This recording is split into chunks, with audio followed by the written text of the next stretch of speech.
This is exercise 1 for week 11, the array demo. This exercise, the point of this exercise, it's a rather simplistic program, but its whole purpose is to demonstrate creation of an array, assigning values to individual elements of the array, as well as accessing those elements and using a loop to access those elements. And in this example here, I've even added in some extra stuff that isn't covered in the exercise, including use of the enhanced for loop. So let's take a look at my version, very similar to the one that you did in class. The very first thing that we're doing here is we are creating our list reference variable called list. And that list is going to hold that array is going to hold a list of integers. We're going to go ahead and create the list using the variable size, which is set to 5. So that means there's going to be 5 integers in this list. From our discussions, you'll remember that the indexes for the list start at 0 and go to 1 minus the size. So if the size is 5, then our indexes are going to run from 0 to 4. So at index 0, we're going to place the value 8. At index 1, we're going to place the value 22. At index 2, we're going to place the value 17. At index 3, we're going to place the value 24. At index 4, we're going to place the value 15. When we go to display the contents of the array, we are going to set up a loop that runs from 0, because that's where I is starting, and is going to continue running while I is less than size. And we're going to work through this list in order to prove to you that this is going to work and not run off the edge of the array. And then, of course, we're going to add 1 as long as we are able to pass the test.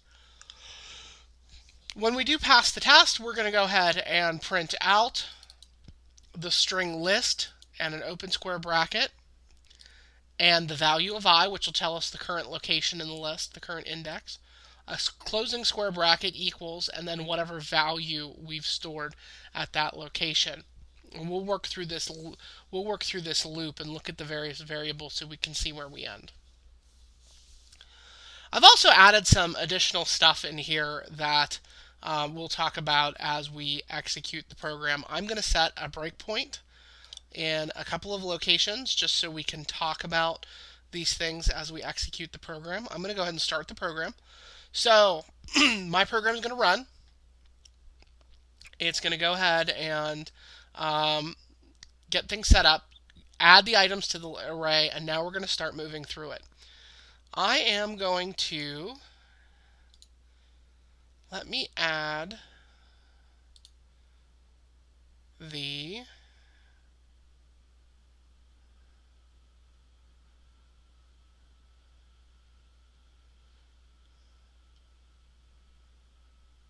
variables output so we can see our variables.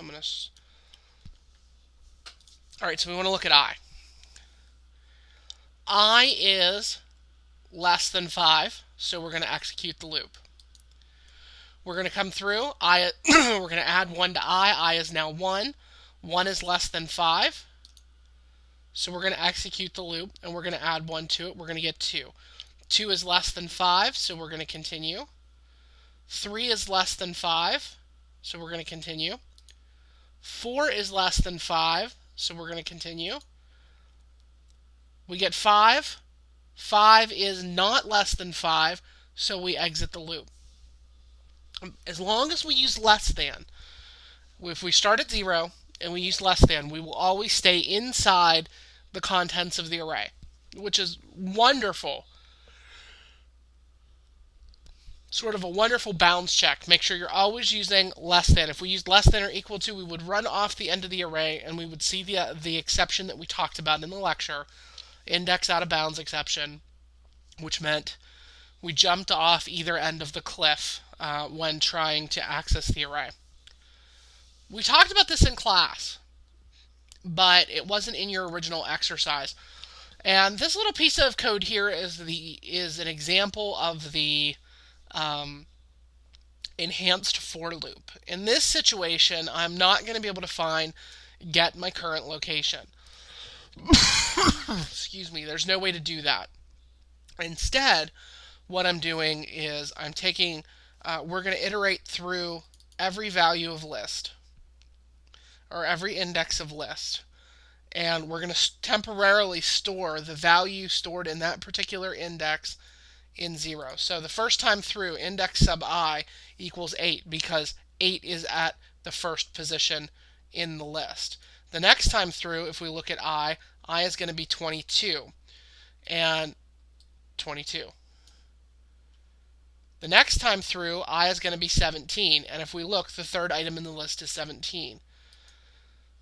The next time through, it's going to be 24 because the fourth item in the list is 24. And finally, the fifth and last time through, we're going to get the item 15 because that's the last item in the list. And then we're going to leave the for loop. When I read this enhanced for loop, what I read this as, for each I as an integer in list. So for each integer in the array list. And we're using the variable I to access that value. The for each, or the enhanced for loop, is very useful in this sort of situation, especially when you only need to access the values, when you're only looking for a particular value.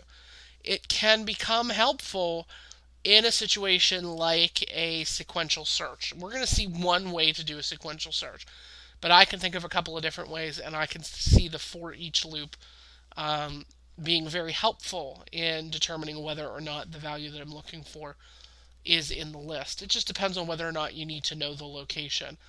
When you're dealing with arrays or any sort of lists, if you're interested in the location of the item, where the item is found, or you need to know where a particular value is, then you need to use the full for loop like you see right here. In a situation where you don't need that information, where you just need the values for maybe for addition, excuse me, some sort of value processing like adding them all together, summing them, or trying to do some statistical work like averages or largest or smallest values, you could get away with something like an enhanced for loop. But when you need to know a location, like in this case, we want to print out not just the value but also the location, you're going to have to use a full-blown for loop. And that's something that you ought to know about. Additionally, in the lecture, we discussed the ability for us to look up the length of a list or of an array, and we called it the length property. This statement just allows us to display how many items are in the list by going to the list's length property, by going to the array's length property to essentially to ask it. And in this case, I'm going to go ahead and display that. And if we look through our code here, you'll see the length of the list is 5. Now, length is really good to know when you are handed the list. Let's say you write a function or a method, and you're being handed a list, and you have no idea how many items that are in it. You don't need a separate parameter to tell you that. You can just simply ask the array. Name of the array dot length will give you back the number of items in that array. This has been the walkthrough for exercise 1 for week 11. If you have any questions about this exercise, feel free to contact me, bsimbeck@ccac.edu. Thank you very much for watching.